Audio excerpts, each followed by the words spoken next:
I was arrested December 13th of 2016, and it was the worst day of my life and the best day of my life. The night before that, I had told a woman that I was dating at the time. I remember it. I said to her, I need to get back to church. The Lord has a plan for us, and sometimes when we're not strong enough to do what we need to do, He helps us. My experience in the system started at an early age, and as a result of that, I was introduced to, crime, the streets and what have you. There's a long version, there's a short version. It's always uneasy to talk about these types of things, especially when I'm trying to put them in the rearview mirror. But at the same time, I don't want to forget.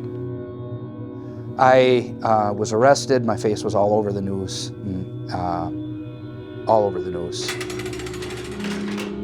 And I received a letter the day after my arrest while I was sitting in county jail in a suicide prevention suit from someone I knew as an acquaintance, and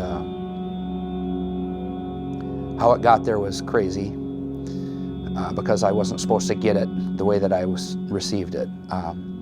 And it just told me that I was loved and that I was forgiven, guilty or innocent, and that that person would stand by me every day of my trial and every day in the community because God loved me and He loved me. Well, I was in and out of juvenile detention centers, treatment centers, what have you. I've experienced homelessness, as a result of addiction, drug use and things of that nature.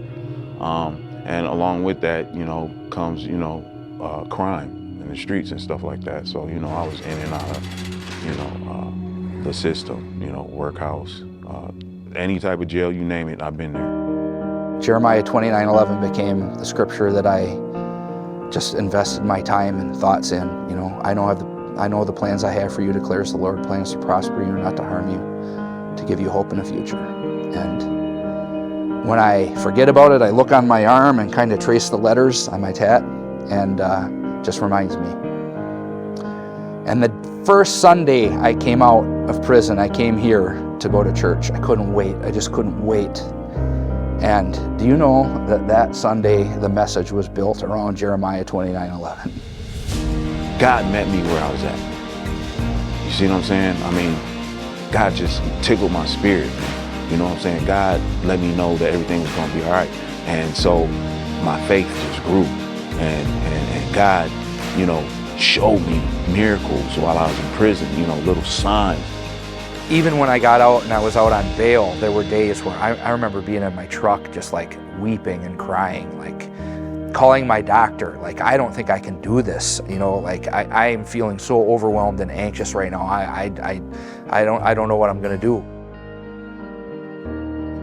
Talk about the change between when you're in prison, you don't get to make a lot of decisions. Right. How do you make that change from depending on, or not maybe depending on, but allowing someone else to control everything? Right. To now you're in control of it? Well, first of all, it's going to take a little humility.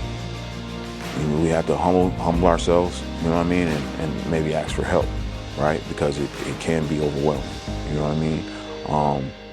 Again, I think having a healthy support system will take you a long way in that area.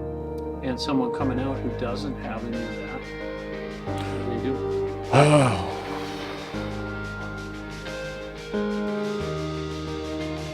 That is tough. That is tough. And that's why the relationship with God is so important, because my support system came from God, my source.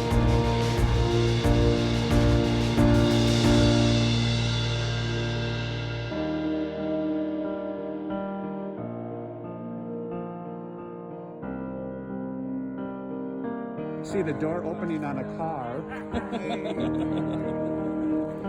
You coming out, or you just gonna sit in there all day? That feels like a freaking blanket. That thing. Good to see you.